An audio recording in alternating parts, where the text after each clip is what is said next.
Berfirmanlah Tuhan melalui hamba-Mu, dan urapi hamba-Mu, urapi seluruh jemaat yang telah hadir, sehingga benih-benih firman Tuhan tidak terlalu begitu saja.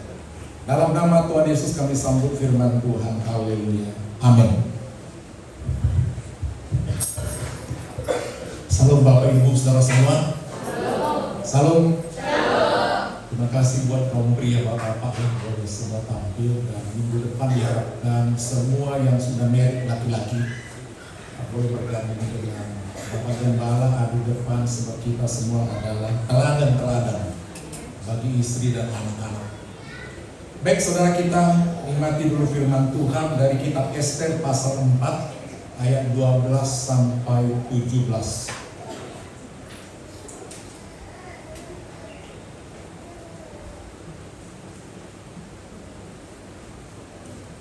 Kitab Ester ada di Perjanjian Lama.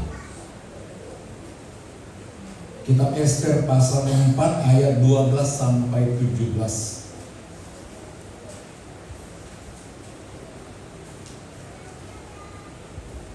Jika sudah dapat, saya undang kita bangkit berdiri menghormati pembacaan firman Tuhan sehingga kita lebih fokus. Kitab Ester pasal 4 ayat 12 sampai 17 saya baca dari ayat 12, demikian selanjutnya kita bergantian. Ketika perkataan Ester disampaikan kepada Mordekai, maka Mordekai menyuruh menyampaikan jawab ini kepada Ester. Jangan kira karena engkau dalam istana raja, hanya engkau yang akan terluput dari antara semua orang Yahudi. sebab jika engkau berdiam diri saja pada saat ini, pertolongan dan kelepasan bagi orang Yahudi akan muncul dari pihak lain, tetapi engkau dan kaum keluargamu akan binasa. Siapa tahu justru untuk saat seperti ini engkau beroleh kedudukan sebagai ratu. Maka Ester menyuruh menyampaikan jawab ini kepada Mordekai. Pergilah, kumpulkan semua orang Yahudi yang ada di Susan, dan berpuasalah untuk aku. Jangan makan dan minum selama 3 hari, siang dan malam. Aku serta dayang-dayangku pun akan berpuasa demikian.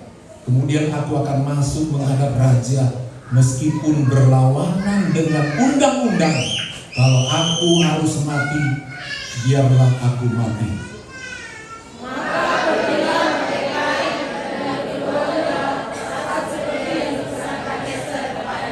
Tuhan silakan dulu. Yang berbahagia hanyalah orang yang menyiapkan hatinya, waktunya untuk mendengar firman Tuhan, merenungkannya, melakukannya. Sebab iman timbul dari pendengar firman Tuhan, dan orang yang beriman itulah orang yang diselamatkan. Saudara, Tuhan punya maksud untuk kita semua. Tidak ada yang terkecuali. Dan kalau saudara naik level, naik pangkat, naik kedudukan pun, itu ada maknanya. Jadi tidak ada orang Kristen yang tidak punya arti atau rencana Tuhan di dalam hidupnya. Karena kita ini hanyalah ciptaan, dan ciptaan tidak bisa memberontak atau melawan daripada si pencipta. Tidak bisa. Dan kita tidak ada yang kita banggakan, karena kita ini hanyalah tanah, dan satu kali akan kembali menjadi tanah. Kita tidak ada yang kekal dan merasa hebat terus. Dengan bertambahnya usia dan lain sebagainya, kita akan menyusut, lisut. Dikatakan seperti bunga rumput akan layu dan hilang lenyap dalam sekejap. Jadi saudara, tidak lama kita di dunia ini, dan nanti akan kembali kepada si pencipta. Kita dari tanah kembali kepada tanah, tetapi jiwa, nyawa yang mempunyai itu kembali kepada si pemiliknya, diambil. Dan itu kekal. Fisik ini tidak kekal karena dari tanah, tetapi roh jiwa kembali kepada si pencipta untuk mempertanggungjawabkan semua perbuatan di dunia ini. Saudara, Satu kali ada seorang wanita bernama Hadasa. Dia anak yatim piatu, sehingga dia diangkat oleh anak pamannya menjadi anak yang bernama Mordekai. Mereka ada di Persia, terbuang. Teman-teman yang lain 2 periode sudah kembali ke Bethlehem untuk membangun bait Allah. Tetapi kebetulan masih banyak yang tinggal di Babilonia. Dan Babilonia pada saat Ester itu dikuasai oleh kerajaan Persia. Raja yang bertahta di ibu kota daripada Persia, yaitu kota Susan, yaitu Mordekai. Siapa? Ahasverus.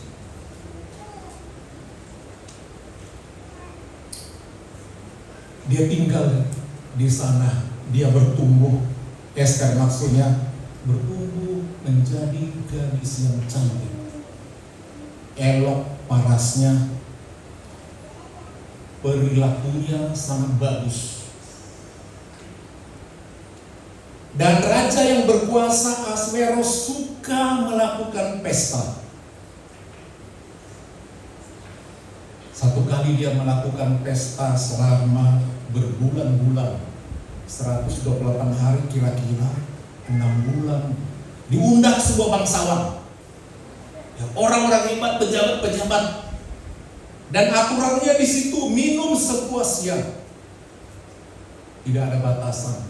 Bahkan setelah selesai 6 bulan pesta, dia memamerkan semua kekayaannya. Gedungnya itu dihiasi semua benang-benang emas, tirai-tirai ungu, piala emas buat minum, ditontonkan semua.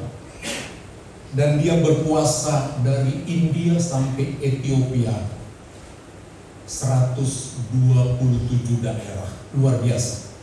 Bayangkan, Ethiopia, India dikuasai oleh seorang raja Persia, Ahasverus. Dan dalam mabuknya dia mau pamerkan kepada para bangsawan, orang-orang penting, tentang kecantikan istrinya. Selain memamerkan hartanya yang luar biasa, kemahakuasaannya, kemuliaannya, pada saat itu dia juga mau memamerkan istrinya. Untuk menjadi seorang permaisuri ratu itu perlu pemilihan. Demikian juga ketika mau memilih wasti bukan gampang. Seperti layaknya pemilihan ratu sejagat, ratu bla bla bla. Pendidikan, pengetahuannya, kulitnya, perawakannya, cara bicara, jalannya diseleksi.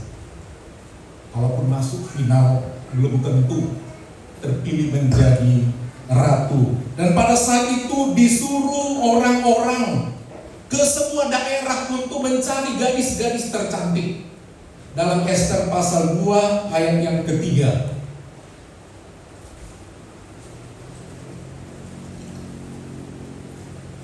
Demikian firman Tuhan dalam salinan terjemahan baru edisi kedua. Hendaklah raja menempatkan petugas-petugas di seluruh daerah kerajaannya, supaya mereka mengumpulkan semua gadis, anak-anak darah yang elok rupanya di dalam puri Susan. Itu istana Susan. Di balai perempuan di bawah pengawasan Ega, sida-sida raja, penjaga para perempuan, hendaklah diberikan wangi-wangian kepada mereka. Begitulah caranya menyeleksi. Ini semua petugas-petugas di kota ini banyak, itu berlomba. Jadi orang yang menentukan kamu masuk, kamu tidak, seleksi ketat. Kira-kira begitu caranya. Dan wasti ada menjadi raja, menjadi permaisuri atau ratu, pastilah seperti itu. Dia juga punya banyak rekan-rekan wanita, sosialita, yang cantik-cantik, kaya-kaya. Seperti orang-orang modern sekarang, wanita sosialita bisa menunjukkan gaya hidupnya glamor. Apa profesi wanita-wanita cantik itu? Udah menikah, masih muda. Tunjukkan perhiasannya, tasnya harga berapa juta, berliannya apa yang terbaik. Mereka semua pamer. Wasti memimpin acara itu. Dan dalam keadaan setengah mabuk, Raja Ahasveros mau menunjukkan istri yang cantik, Ratu Wasti. Kirim utusan memanggil, rupanya sedang happy-happy dengan rekan sosialitanya. Dan ketika dibilang raja, baginda raja meminta ratu hadir, tunjukkan kecantikanmu, menarilah. Tidak ada di Alkitab. Mungkin Wasti berpikir, biasanya kalau raja lagi mabuk gak waras pikirannya. Aku seorang ratu harus menari di depan orang-orang hebat, tunjukkan kecantikanku. Berbahaya. Aku tidak mau.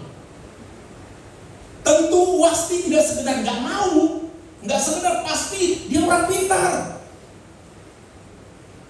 Dia berpikir masih jelas. Dia menolak. Diutus, dia menolak. Usir raja. Kalau seperti ini, dia tanya sama orang-orang yang ahli hukum tata negara. Gimana kalau seorang raja minta istrinya ratu datang untuk mempertontonkan keelokannya? Nggak mungkin boleh pertontonkan hanya mukanya, hanya gelarnya. Pasti diupayakan bagaimana supaya dipuji orang. Dan harga diri seorang ratu dia tidak mau. Maka berdasarkan nasihat orang, kalau seperti itu istri pecah memang. Dan dibuatlah satu undang-undang pada waktu itu. Hanya karena keputusan itu, bahwa dikatakan semua orang yang tidak mau taat kepada istrinya mendapat hukuman. Rut pasal 1 ayat 22. Ini sesuai dengan firman Tuhan tentang ketaatan. Kitab Ester pasal 1 ya. Maaf. Kitab Ester pasal 1 ayat 22. Raja mengirim surat ke seluruh daerah kerajaan. Setiap daerah menurut tulisannya. Kalau daerah Sumatera Utara, bahasa Batak misalnya. Dan setiap bangsa menurut bahasanya, bunyinya. Jadi diterjemahkan ke sebuah bahasa supaya orang ngerti keputusan itu. Keputusan dalam tulisan raja itu karena Wasti tidak mau taat kepada suaminya. Setiap laki-laki harus menjadi kepala dalam rumah tangganya dan berbicara dalam bahasa bangsanya. Itu sebabnya kita laki-laki, bapak-bapak harus jadi bapak-bapak, harus mau memimpin. Tunjukkan bahwa kita bisa menjadi teladan, bisa mengarahkan. Itu nomor satu, supaya didengar.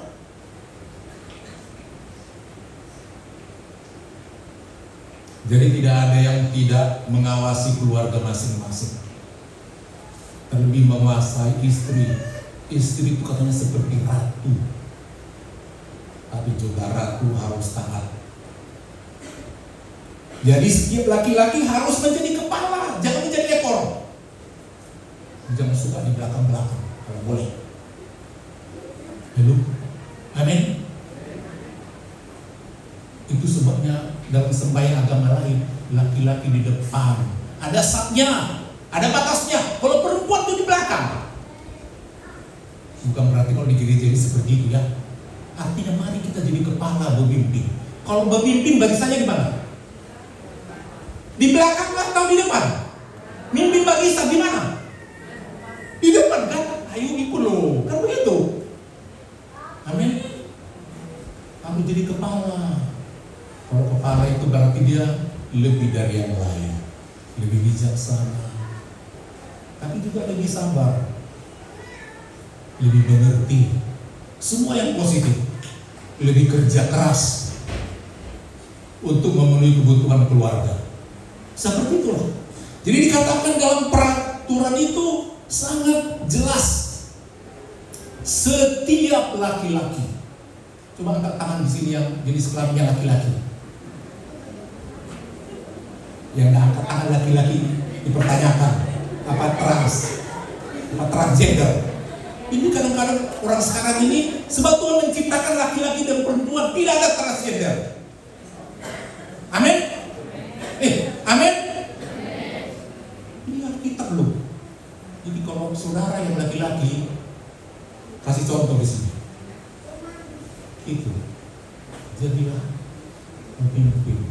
Anak-anak muda yang bersini remaja-remaja, ini jelaskan suara kalian ketika bernyanyi, kalahkan suara cewek. Anda kalian leader. Amin. Amin. Seperti itu. Harusnya kedengaran bassnya, suara bassnya. Itu karena kata firman Tuhan supaya kita mendorong anak kita laki-laki, jangan ada yang membeli-membeli, yang punya anak laki-laki. Dalam Alkitab dikatakan anak laki-laki adalah pusaka. Apa artinya harta pusaka? Dibuang. Itu dijaga menjadi orang hebat. Dan penerus generasi yang membawa marga. Harga diri ada pada laki-laki. Sebab wanita akan dibawa oleh suaminya.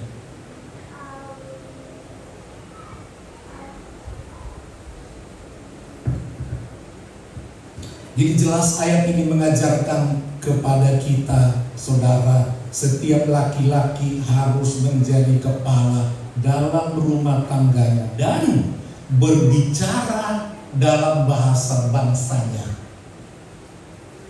Kalau istri saudara orang Chinese dan saudara orang Korea, laki-lakinya berbahasa apa? Dalam memimpin. Tadi kan apa laki-lakinya? Orang apa? Kan Korea kok jadi Chinese ya? Berarti tidak cocok dengan ayat ini. Artinya bahkan bahasa suami mesti diikuti. Kalau bahasa Indonesia ikut, jangan jadi kacau. Yang satu, satu lain lagi, kan kacau. Jadi artinya satu yang dipimpin oleh suami sampai seperti itu. Budayanya diikuti, bahasa bangsa diikuti. Jadi apa? Memimpin itu nyampe semua, sepakat. Jangan bahasa masing-masing. Satu kali bapak saya dengan jago bahasa Batak berjumpa dengan besannya bahasa Jawa. Ayah, bawa bahasa masing-masing. Hai, untuk diingatkan, gini mah. Kira-kira seperti itu.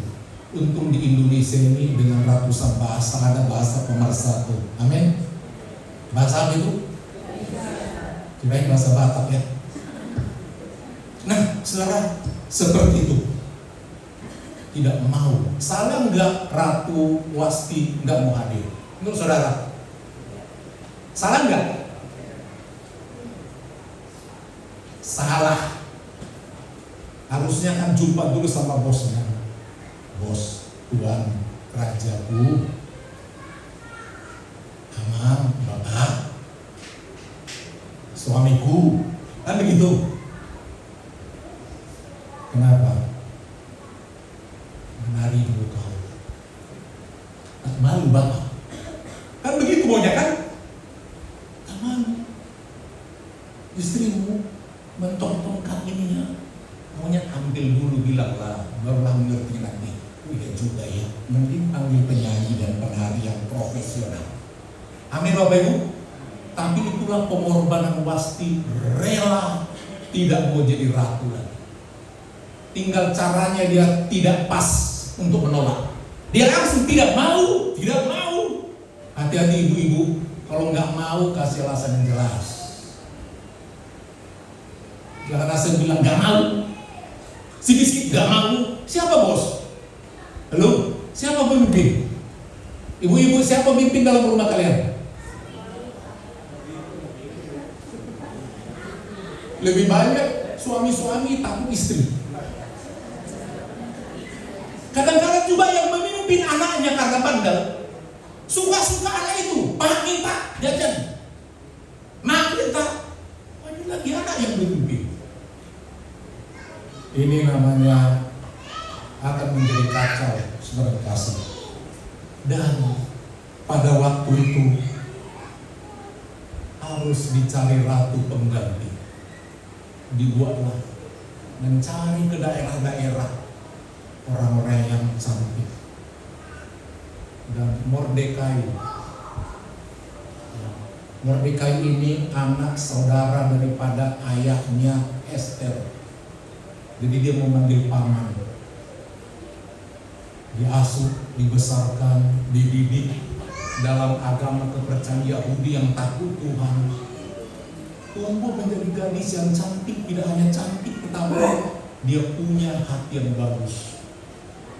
Ketika ada pemilihan, semua orang berusaha menampilkan gurunya, gadisnya untuk jadi ratu. Demikian juga seorang pejabat yang bernama Haman di istana, dia juga punya calon. Dari keluarga dicari, kalau boleh nanti dari keluarga kami menjadi ratu. Semua berlomba. Ester telah diajari tata krama sebagai orang percaya, orang Yahudi, bangsa Ibrani, bangsa pilihan. Ikut dalam kontes itu. Dia masuk dan ketika sampai di istana, ada seorang yang menyeleksi, memperhatikan dari sekian ratus gadis-gadis pilihan di semua daerah, 127 wilayah, semua ada wakilnya yang terbaik. Lihat gadis yang satu ini, cantik, tulus, baik, tidak macam-macam, tidak ada banyak pamer-pamer.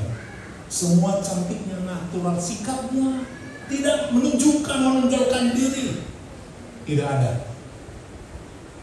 Dan sehingga membuat Hegai menjadi sangat terpesona.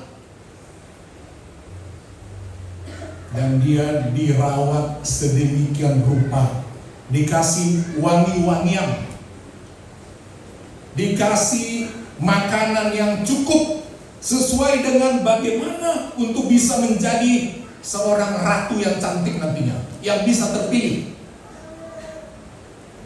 Semua diberikan kepadanya. Dan satu kali itu 1 tahun dirawat.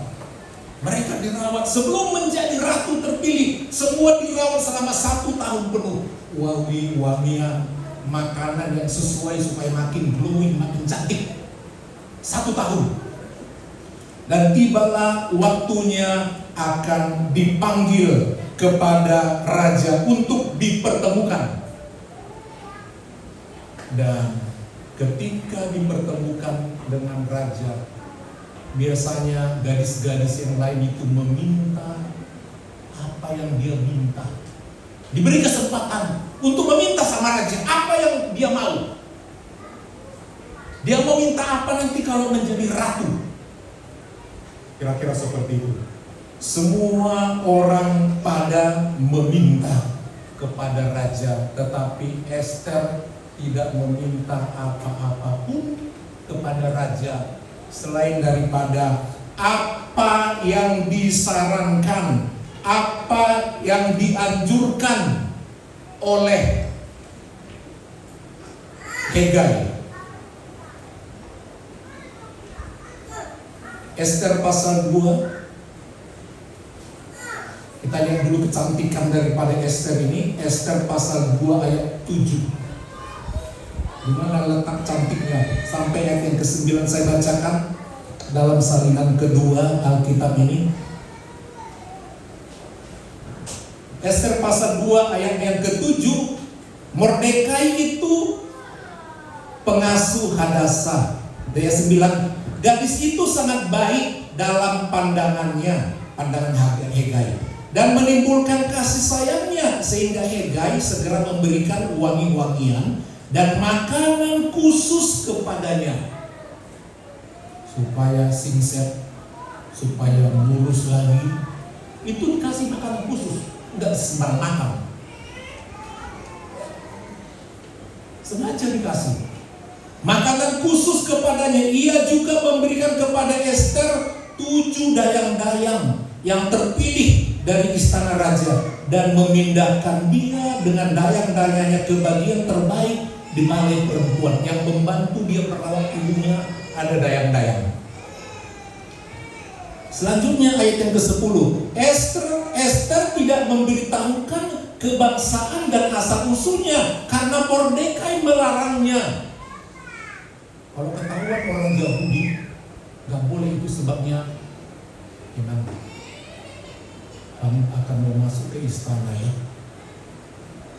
Mulai hari ini gantilah dulu namamu, biar tidak tersingkir. Namamu kan Hadasa, mulai sekarang namamu Esther. Itu nama orang kafir. Jadi kalau ada di sini nama Esther, nama orang kafir. Memang itu. Ya, mesti diganti demi bisa masuk. Imam tetap, nama boleh ganti.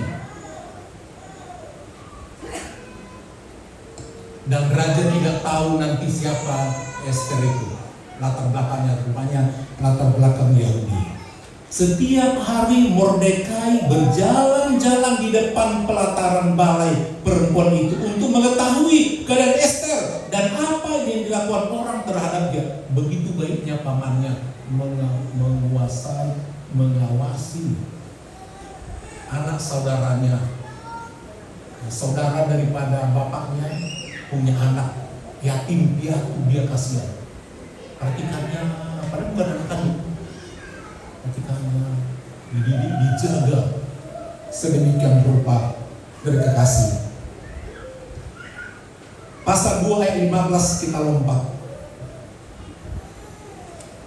Ketika Ester, anak Abihail, paman Mordekai, yang mengangkat Ester sebagai anak, mendapat giliran untuk masuk menghadap raja, ia tidak meminta apapun selain dari yang dianjurkan oleh Hegai, sida-sida raja, penjaga perempuan. Akibatnya Ester menimbulkan rasa sayang pada setiap orang yang melihatnya. Kalau saudara satu kali masuk dalam istana presiden, presiden bilang semua gadis cantik eklesia boleh masuk, bebas minta apa saja. Senang gak? Kalian minta apa kira-kira? Jadi takut meminta. Bebas lu minta, minta helikopter dikasih. Apa saja. Minta suami 3 pilih, udah banyak disediakan. Minta apa saja. Tetapi dari permintaan itulah kita dinilai. Dari permintaan itu dinilai. Itu psikologi tes. Tes itu siapa kita sebenarnya.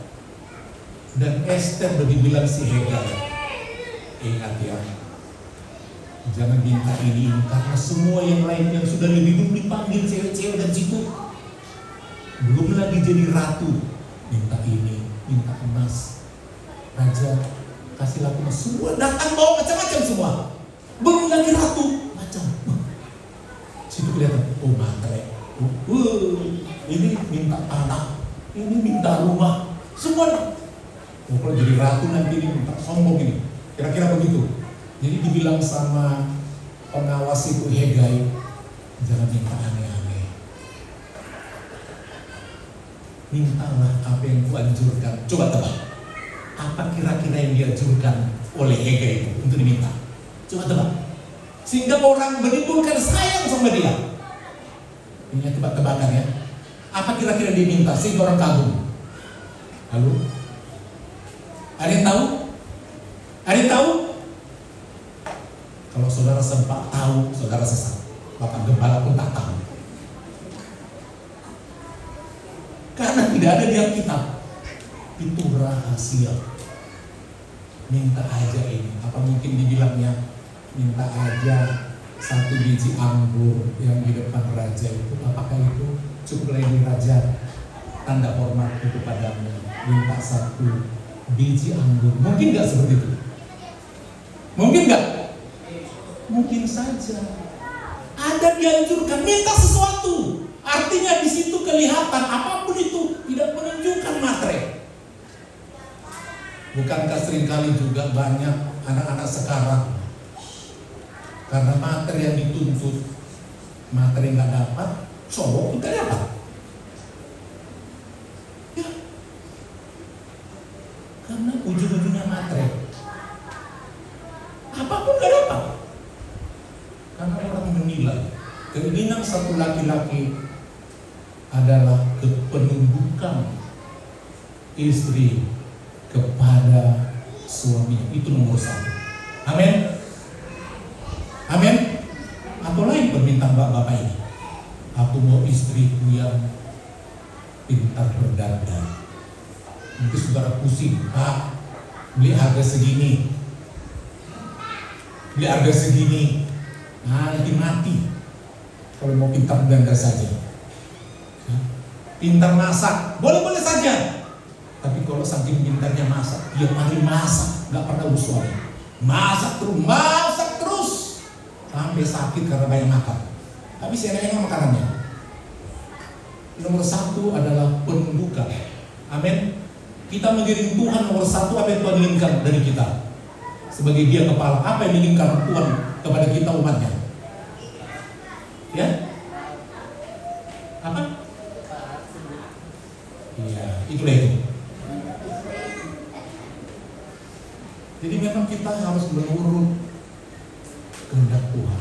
Dan kehendak Tuhan itu pasti yang terbaik. Terpilihlah Ratu Ester. Pendek cerita, dia ada di istana. Satu kali Haman, salah satu pejabat, ini jalan-jalan di istana, orang penting. Lewatlah paman daripada Ester, Mordekai.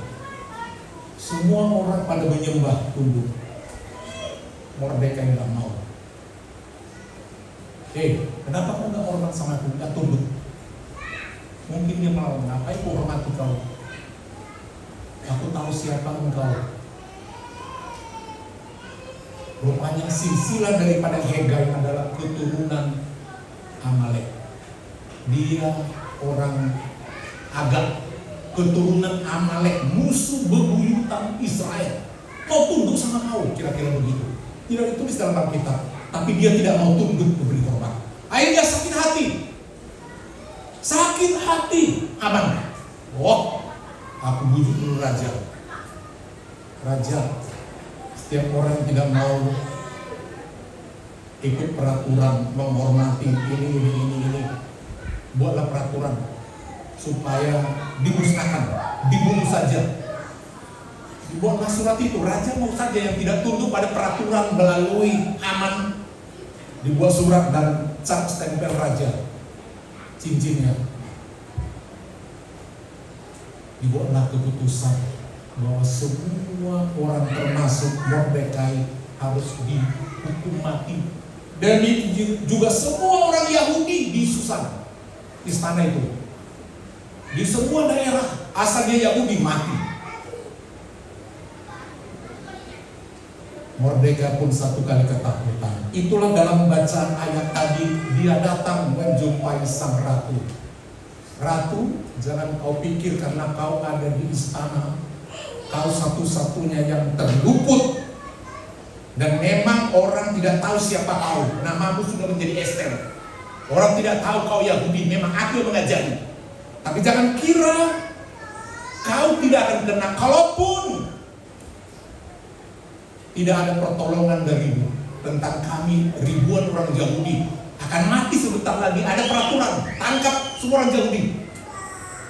Hanya karena satu orang tidak mau sujud menyembah, semua Yahudi harus mati. Kalau kau tidak mau, jangan kira tidak ada pertolongan. Ada pertolongan yang lain dari Tuhan. Itu iman.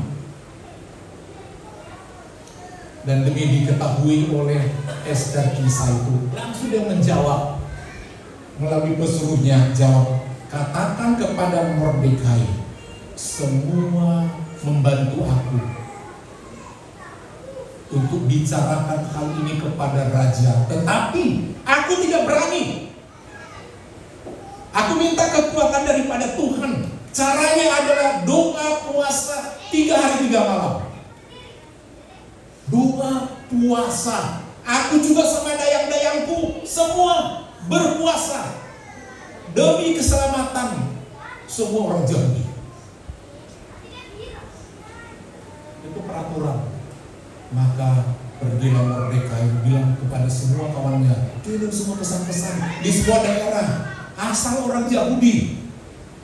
Suku yang ada pada waktu itu ada suku Yehuda, suku Benyamin, suku Lewi, itu suku terbesar yang ada. Semua mereka berpuasa 3 hari 3 malam, tidak makan, tidak minum.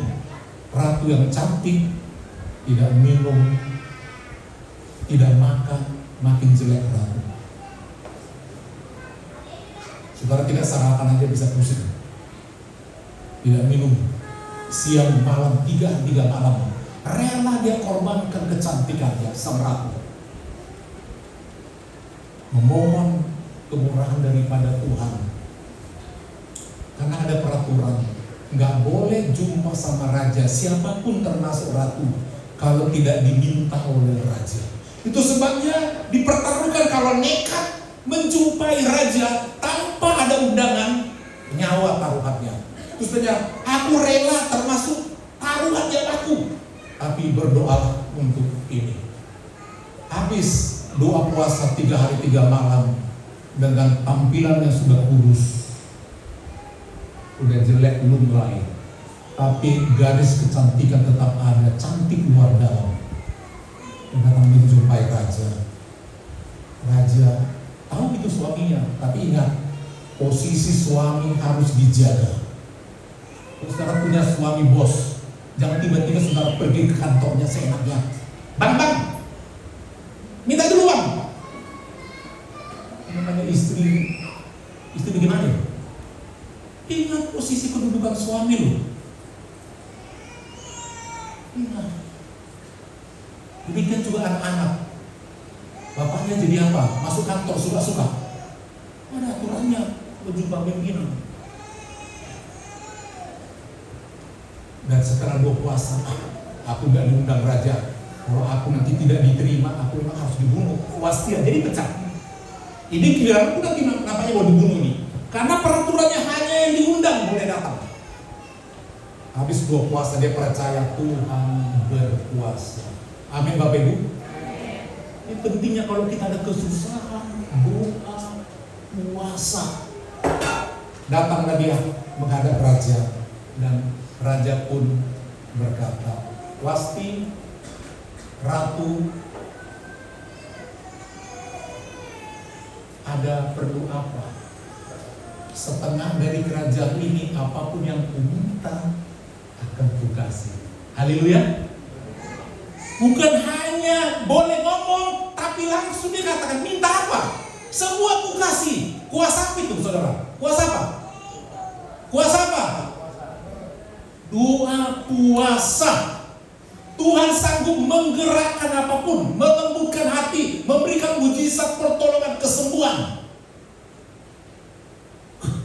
Itulah setelah berdoa. Jadi kalau saudara ada doa-doa saudara yang begitu bandel kali gak dijawab. Ada nggak? Ada nggak? Kadang-kadang mengganjal dosa kita seperti doa lagu kaum pria tadi ya. Tuhan jawablah doaku. Masih adakah pelanggaran yang aku lakukan sehingga tidak dijawab doa.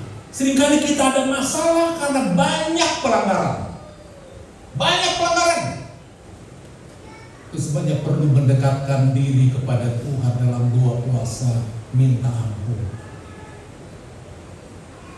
Baru ada mujizat.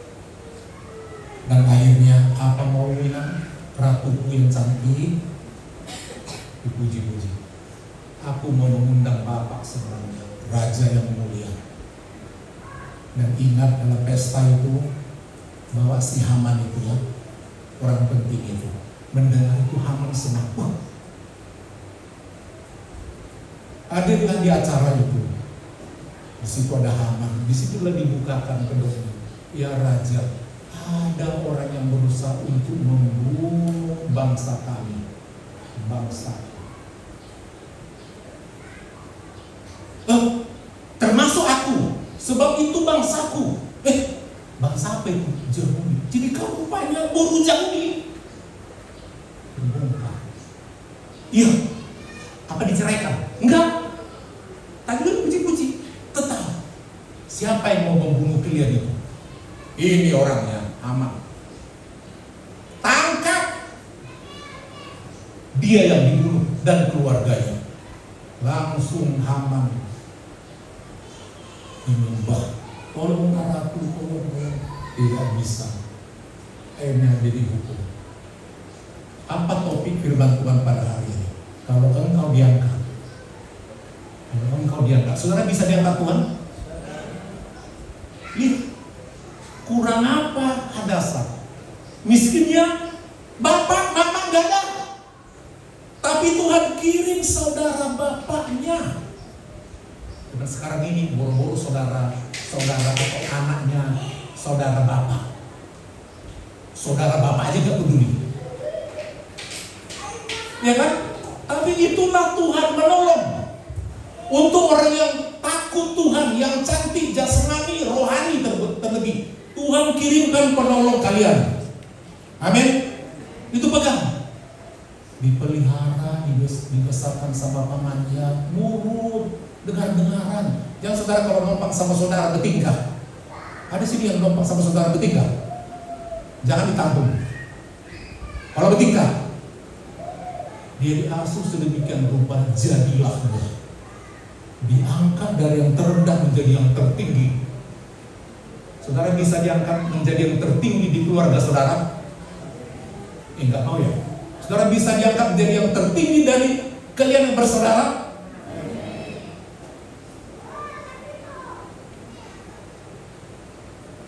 Dia menolong bangsanya, rela berkorban.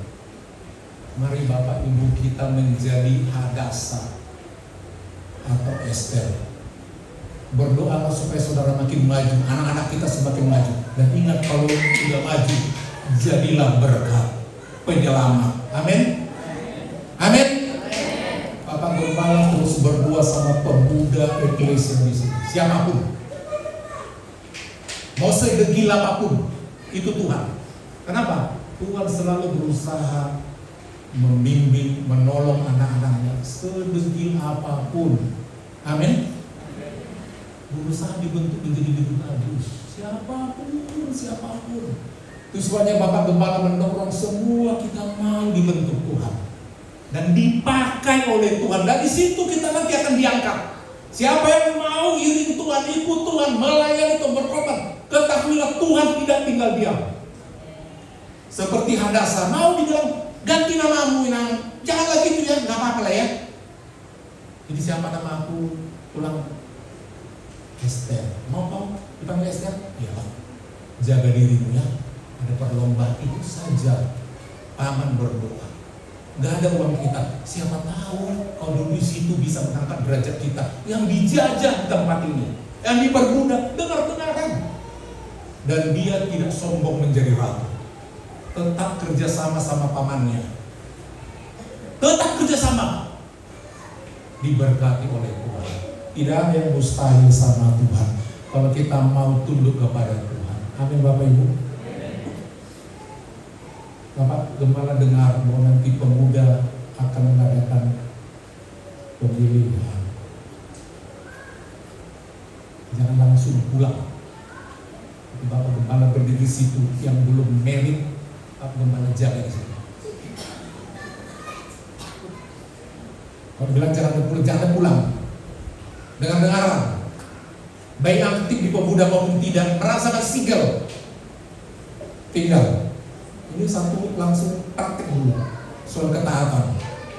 Dan kalau nanti dipilih menjadi ketua, menjadi Esther. Kalau dia perempuan, kalau laki-laki apa? S apa ya? S2. Apapun namanya terserahlah.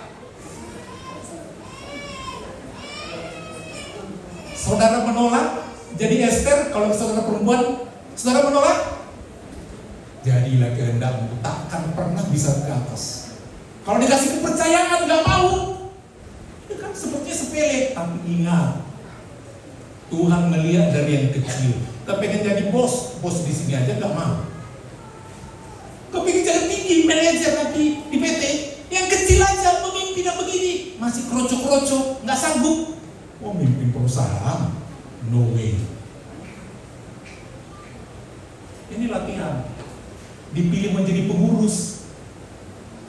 Kalau dia sekretaris, agak mau sekretaris PT. Bapak Gawat akan doakan orang yang tidak mau melayani seperti itu. Karena di situ kita dilatih. Mau bendahara PT. Mulai dulu yang kecil-kecil ini yang receh-recehan. Belum masuk dolar, belum masuk orang asing. Mau seksi rohani berdoa. Itu juga kaum wanita. Lalu ibu-ibu berani bilang ganti, berani dia menggantikan. Berani saudara komentari, berani saudara duduk. Amin ibu-ibu. Amin. Karena bukan gampang jadi ketua. Dibilang tegas, cerewet, dibilang lembut, apa cuma lo kedua, serba salah. Saudara, mari kita melayani Tuhan. Jadilah Esther. Amin Bapak Ibu. Amin. Bapak-bapak jadilah kepala. Tuhan pasti angkat saudara, dan kalau saudara diangkat ada maksud Tuhan. Amin. Amin. Saudara mau diangkat oleh Tuhan, mulai dari hal yang kecil ini. Mari kita bangkit berdiri.